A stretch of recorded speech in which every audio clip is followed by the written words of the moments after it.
நீங்கள் பார்த்து கொண்டிருப்பது உங்கள் ஜாஷுவா டிவி. சகல ஜனங்களுக்கும் நற்செய்தி.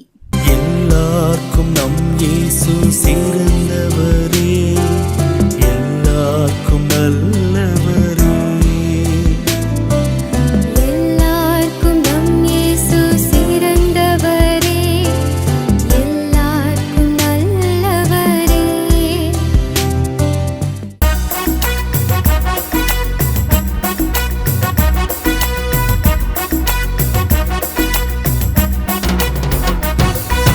அழகிய வானில் அதிசய ராகம் ஆர்ப்பரிப்போடே தூதரின் கூட்டம்.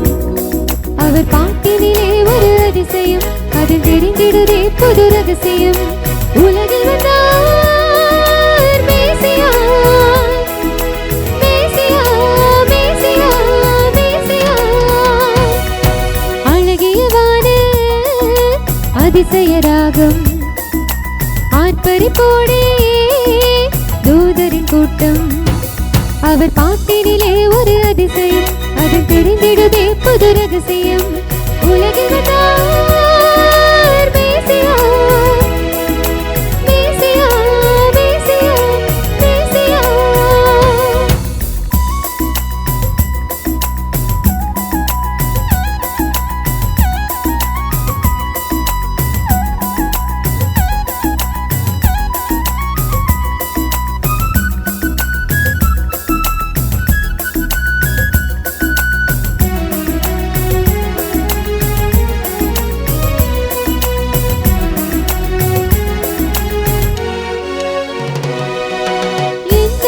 புதுமை நீங்கள் கேட்ட செய்தி இனிமை, சின்ன இயேசு பாலன் மண்ணில் வந்ததாலே மகிமை. என்ன புதுமை நீங்கள் கேட்ட செய்தி இனிமை, சின்ன இயேசு பாலன் மண்ணில் வந்ததாலே மகிமை. கந்தை கோலத்திலே பசுபுல்லரை மஞ்சத்திலே, கந்தை கோலத்திலே பசுபுல்லரை மஞ்சத்திலே பாலரை கண்டு மந்தை மேய்ப்பரும் மகிழ்ந்தரே. அழகிய வானில் அதிசய ராகம் ஆர்ப்பரிப்போடே தூதரின் கூட்டம்.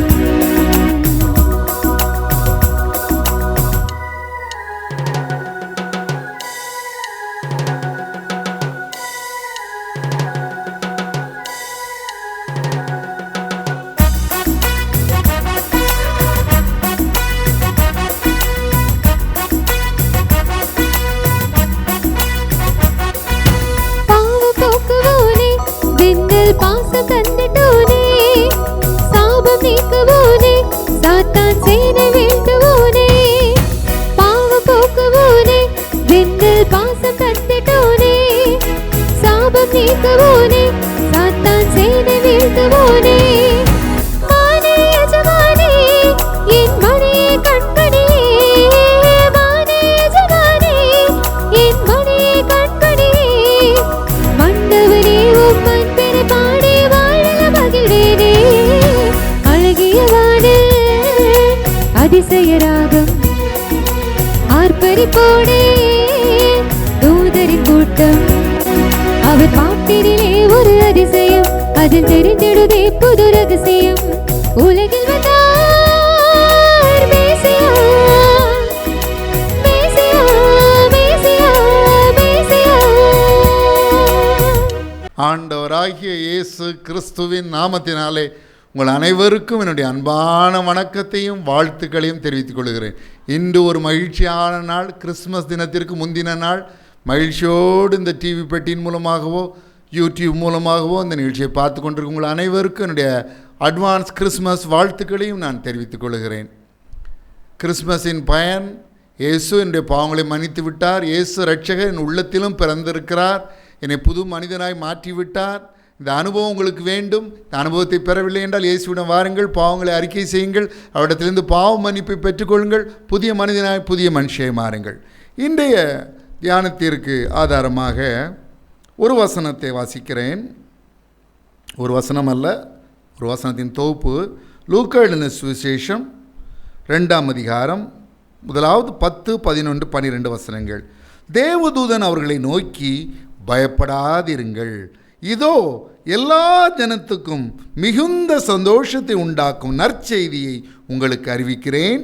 இன்று கர்த்தராகிய கிறிஸ்து என்னும் இரட்சகர் உங்களுக்கு தாவீதின் ஊரிலே பிறந்திருக்கிறார். பிள்ளையை துணிகளில் சுற்றி முன்னணியிலே கிடத்தியிருக்க காண்பீர்கள். இதுவே உங்களுக்கு அடையாளம் என்றான். தேவதூதன் முதலாவது என்ன சொல்கிறார் பாருங்கள், பயப்படாதிருங்கள். தேவப்பிள்ளையுடைய வாழ்க்கையில் தேவதூதருடைய உதவி, பணி, பாதுகாப்பு எப்பொழுதும் உண்டு. கணக்கற்ற தேவதூதர்களை தேவன் தன்னுடைய பிள்ளைகளுக்காக, அவருடைய பிள்ளைகளாகிய உங்களுக்காகவும் எனக்காகவும் கொடுத்திருக்கிறார். வேதம் திட்டமும் தெளிவுமாய் சொல்லுகிறது, அந்நியரை உபசரிக்க நாடுங்கள். ஏனென்றால் சில சமயம் நீங்கள் அந்நியர்களைப் போல வருகின்ற தேவதூதர்களை உபசரிப்பீர்கள் என்று வேதம் சொல்லுகிறது. பாருங்கள், இந்த தேவதூதர்களை குறித்து வேதம் என்ன சொல்லுகிறது? சங்கீதம் 91:11-12 உன் வழிகளிலெல்லாம் உன்னை காக்கும்படி உனக்காக தம்முடைய தூதர்களுக்கு கட்டளையிடுவார். உன் பாதம் கல்லில் இடராதபடிக்கு அவர்கள் உன்னை தங்கள் கைகளில் ஏந்தி கொண்டு போவார்கள். சங்கீதம் 34:7 சொல்கிறது, கர்த்தருடைய தூதன் அவருக்கு பயந்தவர்களை சூழ பாளையம் இறங்கி அவளை விடுவிக்கிறார். அருமை இரட்சகர் ஆண்டவராகிய இயேசு கிறிஸ்து சொன்னார், மத்தேயு எழுதின சுவிசேஷம் 18:10 இந்த சிறியரில் ஒருவனையும் அற்பமாக எண்ணாதபடிக்கு எச்சரிக்கையாயிருங்கள்.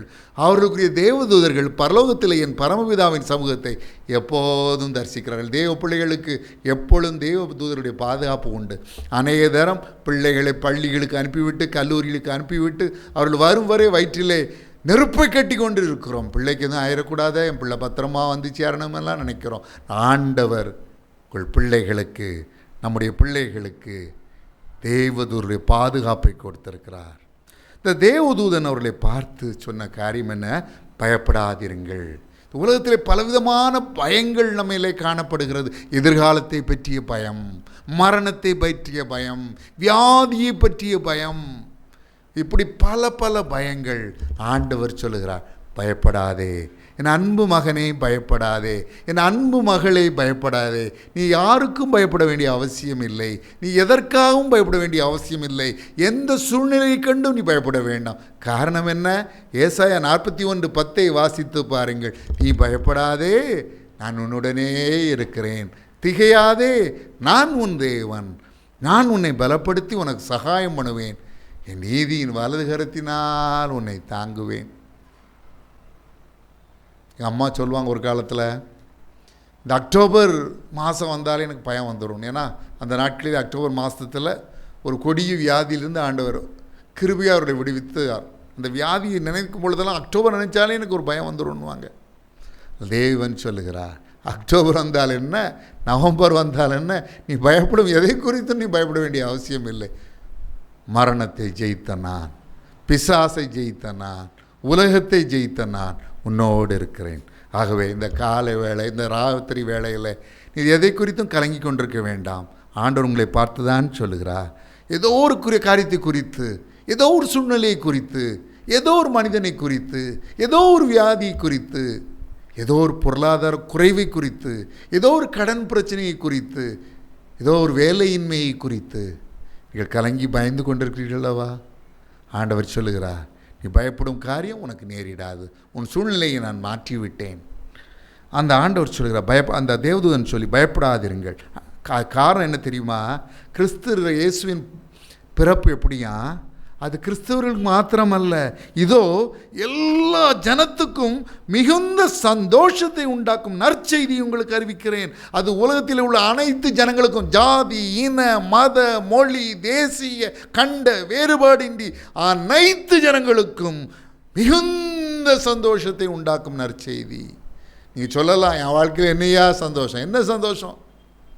வாழ்க்கையில் ஒரே வேதனை, சாபத்து மேலே சாபம், வேதனை மேலே வேதனை சொல்ல. ஆண்டவர் சொல்கிறாரு, மகனே, இந்த உலகத்தில் நான் வந்திருக்கிறதுக்கான காரணம் உனக்கு சந்தோஷத்தை கொடுப்பதற்காக தான். நான் வந்திருக்கும் அந்த செய்தி அது சாதாரண செய்தி அல்ல. என் அன்பு மகனே, என் அன்பு மகளே, அது சாதாரண செய்தி அல்ல, அது நற்செய்தி. உன்னுடைய வாழ்க்கையிலும் இந்த கிறிஸ்மஸ் நாட்கள் உனக்கு சந்தோஷத்தை உண்டாக்கும்படி நான் செய்வேன் என்று சொல்லுகிறார். சூழ்நிலையை மாற்றுவார், சூழ்நிலையை மாற்றுவார், மனிதர்களை மாற்றுவார். ராஜாவின் இருதயம் கர்த்தரின் கையில் நீர்க்கால்களைப் போல் இருக்கிறது, அதை அவர் தமது சித்தத்தின்படி திருப்புகிறார் என்று வேதம் சொல்கிறது. எந்த மனிதனையும் அவரால் மாற்ற முடியும், எந்த மனுஷியையும் அவரால் மாற்ற முடியும். கல்லான இருதயத்தை சதையான இருதயமாக அவரால் மாற்ற முடியும். கலங்காதே, கலங்காதே, பயப்படாதே, சூழ்நிலை குறித்து திகையாதே. கிறிஸ்மஸ் எல்லா ஜனத்துக்கும் மிகுந்த சந்தோஷத்தை உண்டாக்கும் நற்செய்தி. காரணம், இன்று கர்த்தராகிய கிறிஸ்து எனும் இரட்சகர் உங்களுக்கு தாவீதின் ஊரிலே பிறந்திருக்கிறார். இயேசு கிறிஸ்து இரட்சகர், பாவத்திலிருந்து ரட்சிக்கிறவர், வியாதிகளிலிருந்து ரட்சிக்கிறவர், நோய்களிலிருந்து ரட்சிக்கிறவர், சாபத்திலிருந்து ரட்சிக்கிறவர், மரண பயத்திலிருந்து ரட்சிக்கிறவர், சமாதான குறைவிலிருந்து ரட்சிக்கிறவர். என் தேவன் தம்முடைய ஐஸ்வர்யத்தின்படி உங்கள் குறைவை எல்லாம் கிறிஸ்து இயேசுவுக்குள் மகிமையிலே நிறைவாக்குவார் என்று பிலிப்பியர் 4:19 ஆண்டவர் சொன்ன வாக்குத்தத்தம் உடைய வாழ்க்கையில் நிறைவேறும். அவர் இரட்சகர், பாவத்திலிருந்து ரட்சிக்கிறவர். அந்த அனுபவத்தை பெற்றிருக்கிறீர்களா? இந்த கிறிஸ்மஸ் நாட்களுக்கு முன்பதாக நாளை தினம் கிறிஸ்மஸ், இயேசு கிறிஸ்துவின் இரட்சகர் பிறந்த தினம். என்னை ரட்சித்திருக்கிறார் ஐயா, நான் பாவி, நான் செய்த பல பாவங்களிலிருந்து விடுதலை அறியாமல் தவித்தேன், திகைத்தேன். இயேசு என்னை ரட்சித்தார், என்னுடைய பாவங்களை மன்னித்தார், பாவத்திலிருந்து எனக்கு விடுதலை அளித்தார், இனி பாவம் செய்யாதிருக்கக்கூடிய பலனை தந்தார், புதிய மனுஷியை என்னை மாற்றி விட்டார் என்று சொல்ல முடியுமா? சொன்னால் இது அர்த்தமுள்ள கிறிஸ்மஸ். அடுத்தபடி ஒரு அடையாளம் சொல்லப்பட்டிருக்கிறது. நீங்கள் ஒருவேளை நினைக்கலாம், இந்த உலகத்தில் ஆண்டவர்னு ஒருத்தர் இருக்காருக்கு என்னையே அடையாளம்? வேதம் சொல்கிறது, உங்கள் முழு இதயத்தோடு என்னை தேடினீர்களானால் என்னை தேடுகையிலே கண்டுபிடிப்பீர்கள். அடையாளம் வேண்டும். கிறிஸ்து ரட்சகர் உண்மையிலே இருக்கிறாரா, கடவுள்னு ஒருத்தர் இருக்காரா, நீ தேடிப்பார். நீ தேடாமல் இருந்துக்கிட்டே கடவுள் இல்லைன்னு எப்படி சொல்ல முடியும்? கடவுளை தேடு, உனக்கு தென்படுவார். அவர் நமக்கு சமீபமாக தான் இருக்கார். ஏன் நீங்கள் இதை டிவியை பார்த்துட்ருக்கீங்க, அந்த ரூம்லேயே இருக்கார். யூடியூப்பில் பார்த்துட்ருக்கீங்க, அந்த ரூம்லேயே இருக்கார். நீங்கள் அவர்களை தேடினீர்களானால் தேடுங்கள், அப்பொழுது கண்டடைவீர்கள். சாது சுந்தர் சிங்குடைய வாழ்க்கையில் அவர் எப்படி ஆண்டவருக்கு அவ்வளோ பெரிய அடியாராய் மாறிப்போனார்? ஒரு நாளிலே அவருடைய தாயின் மரணம் உள்ளத்திலே ஒரு வெறுமையை ஏற்படுத்தியது. அவ்வளோ பக்தி மார்க்கத்திலே வளர்த்த தாயே மரித்து போய்விட்டார்கள். எங்கே போனார்கள்? கடவுள் ஒருத்தர் இருக்காரையா? அவர் பல பூஜை புனஸ்காரங்களை செய்தவர். அவர் சொன்னார், கடவுள் என்று ஒருவர் இருந்தால் அவர் என் முன் தோன்ற வேண்டும். அப்படி தோன்றவில்லை என்றால் என்னுடைய வீட்டின் அருகே செல்லும் லூதியானா எக்ஸ்பிரஸ் ட்ரெயின் மூலமாக அது வந்து கொண்டிருக்கும் பொழுது அதன் முன் பாய்ந்து நான் தற்கொலை செய்து கொள்வேன். கடவுள் என்று ஒருவர் இருக்கிறார் என்றால் அவர் என் முன் தோன்ற வேண்டும். அப்படி தோன்றாவிட்டால் லூதியானா எக்ஸ்பிரஸ் முன் பாய்ந்து தற்கொலை செய்து கொள்ள வேண்டும் என்று சொன்னார் சாது சுந்தர் சிங். ரொம்ப நேரம் பிரார்த்தனைகள் செய்து கொண்டே இருந்தார். அவர் எதிர்பார்த்த எந்த தெய்வமும் அவர் முன்பாக வரவில்லை. இயேசு இரட்சகரின் சிலுவை காட்சி காலை 4 மணி அளவிலே அவருக்கு கொடுக்கப்பட்டது. இயேசு சிலுவையிலே அவருக்கு முன்பாய் தோன்றினார். நீ ஏன் என்னை துன்பப்படுத்துகிறாய் என்று கேட்டார். ஏனென்றால் இதே சாது சுந்தர் சிங் அநேக ஆண்டுகளுக்கு முன்பதாக புதிய ஏற்பாடின் வேதாகமத்தின் ஒரு பகுதியை கிழித்து அதை நெருப்பிலிட்டு கொளுத்தி அகமகிழ்ந்தவர். இயேசுக்கு அவருக்கு முன்பாக காட்சியளித்தார். மெய் தெய்வத்தை கண்டுகொண்டு அவருடைய வாழ்க்கையில் உலகம் தரக்கூடாத ஒரு சந்தோஷம், உலகம் தரக்கூடாத ஒரு சமாதானம். அதன் பின்பு வாழ்க்கையே தலைகீழாய் மாறி இயேசுவின் அடியாராய் மாறினார். இமயமலை பகுதியிலே, திபெத்திலே, நேபாளத்திலே இயேசுவின் சுவிசேஷத்தை சுமந்து சென்றார். இன்றைக்கு அந்த சாது சுந்தர் சிங் கொடுத்த சமாதானத்தையும் சந்தோஷத்தையும் கூட ஆண்டவர் உங்களுக்கு கொடுக்க ஆவல் உள்ளவராக இருக்கார். பட்சபாதம் உள்ளவர் ஆண்டவர் அல்ல. கலாத்தியர் 2ஆம் அதிகாரம் 6ஆம் வசனம், ரோமர் 2ஆம் அதிகாரம் 11ஆம் வசனம், அப்போஸ்தலர் 10ஆம் அதிகாரம் 34ஆம் வசனம், இந்த 3 வசனங்களும் சொல்லுகிற தேவன் பட்சபாதம் உள்ளவர் அல்ல. அதே விதமான சமாதானத்தையும் சந்தோஷத்தையும் கிறிஸ்மஸ் தினத்தில் உங்களுக்கு கொடுக்க ஆண்டவர் ஆவல் உள்ளவராக இருக்கிறார். பெற்றுக்கொள்ள நீங்கள் ஆயத்தமா? நான் கர்த்தர், நான் மாறாதவர். மல்கியா 3:6 அவர் சொல்கிறார், இயேசு கிறிஸ்து நேற்றும் இன்றும் என்றும் மாறாதவராக இருக்கிறார். எபிரேயர் 13:8 வேதம் சொல்கிறது. அதே இயேசு கிறிஸ்து இன்று உங்களுக்கு சந்தோஷத்தை தருவார், இன்று உங்களுக்கு சமாதானத்தை கொடுப்பார். ஒரு இரட்சகராக ஏற்றுக்கொள்வீர்களா? இயேசுவே, என் பாவங்கள் மன்னிக்க நான் பல காரியங்களை செய்தேன், பல்வேறு புண்ணிய செயல்களில் ஈடுபட்டு என்னுடைய பாவங்கள் மன்னிக்கப்படவில்லை, குற்ற உணர்வு போகவில்லை, என்னுடைய பாவங்களை மன்னியும், பாவங்களை மன்னியும். அன்று சகையுடைய வாழ்க்கையை புது வாழ்வையாக மாற்றினீரே, என்னையும் புது மனிதனாய் மாற்றும் என்று ஜெபியுங்கள். ஆண்டவர் கட்டாயம் இந்த கிறிஸ்துமஸ் தினத்தில் உங்களுக்கு அந்த பாக்கியத்தை அருளி செய்வார். முக்கியமான ஒரு காரியம், வியாதி உள்ளவர்கள் வியாதி உள்ள இடத்துல சேர்ந்து என்னோடு சேர்ந்து, வியாதி உள்ள இடத்துல கை வைத்து என்னோடு சேர்ந்து ஜெபியுங்கள். நீ விசுவாசித்தால் தேவனுடைய மகிமையை காண்பாய். அன்புள்ள பரம தகப்பனே, முதலாவது தங்களை புது சிருஷ்டியாய் மாற்ற இயேசுவை இரட்சகராக ஏற்றுக்கொள்ள ஒப்பு கொடுத்து தேவ பிள்ளைகளுக்காய் ஜெபிக்கிறேன். அவள் பாவங்களை மன்னியும், அவளை புது சிருஷ்டியாய் மாற்றும். இப்பொழுதும் வியாதியினால் பலவீனப்பட்ட ஒவ்வொருவருக்காகவும் ஜெபிக்கிறேன். இயேசு கிறிஸ்துவின் வல்லமையுள்ள நாமத்தினாலே சகல வலிகளும் வியாதிகளும் பலவீனங்களும் நோய்களும் நீங்கும்படி கட்டளை கொடுக்கிறேன். இயேசு கிறிஸ்துவின் வல்லமையுள்ள நாமத்தினாலே சகல வலிகளும் வியாதிகளும் பலவீனங்களும் நோய்களும் இந்த நிகழ்ச்சியை பார்ப்பவருடைய சரங்களை விட்டு நீங்கும்படி கட்டளை கொடுக்கிறேன். இயேசு கிறிஸ்துவின் வல்லமையுள்ள நாமத்தினாலே சகல வலிகளும் வியாதிகளும் பலவீனங்களும் நோய்களும் இந்த நிகழ்ச்சியை பார்ப்பவருடைய சரங்களை விட்டு நீங்கும்படி கட்டளை கொடுக்கிறேன். Be healed in the mighty name of Jesus Christ. Be healed in the all-powerful name of Jesus Christ. Be healed in the sweet name of Jesus Christ. ஒவ்வொருவரையும் தொட்டு சுகப்படுத்தும். இப்படி செய்கிறவர்களுக்காய் நன்றி. குழந்தை பாக்கியம் இருந்து பாக்கியமின்றி குழந்தை பாக்கியம் ஆசீர்வாதத்திற்காய், குழந்தை பாக்கியம் என்னும் ஆசீர்வாதத்திற்காய் அநேக ஆண்டுகள் காத்திருக்கிறவருடைய ஜெபி பிள்ளைகளுக்கு மனம் இறங்கும். அவர்களுக்கு குழந்தை பாக்கியத்தை கொடுத்தரலாம். பெற பண்ணுகிறவராகிய நான் பெறச் செய்யாமல் இருப்பேனோ என்று கர்த்தர் சொல்லுகிறார். பிரசவிக்க பண்ணுகிறவராகிய நான் பிரசவத்தை தடுப்பேனோ என்று உன் தேவன் சொல்லுகிறார். இப்படி பிள்ளைகளுக்கு குழந்தை செல்வத்தை அருளி செய்தரலாம், மழலை பாக்கியத்தை அருளி செய்தரலாம். நன்றி இயேசு சுவாமி, நன்றி நன்றி நன்றி நன்றி. திருமணம் என்னும் ஆசீர்வாதத்தை காத்திருக்கிற பிள்ளைகளுக்கு அந்த பாக்கியத்தை அருளி செய்தரலும். வேலை என்னும் ஆசீர்வாதத்தை காத்து நிற்கிற பிள்ளைகளுக்கு அந்த பாக்கியத்தை அருளி செய்தரலும். தொழில் செய்கிற பிள்ளைகளுடைய தொழிலை ஆசீர்வதியும், உத்தியோகம் செய்கிற பிள்ளைகளுடைய உத்தியோகத்தை ஆசீர்வதியும்.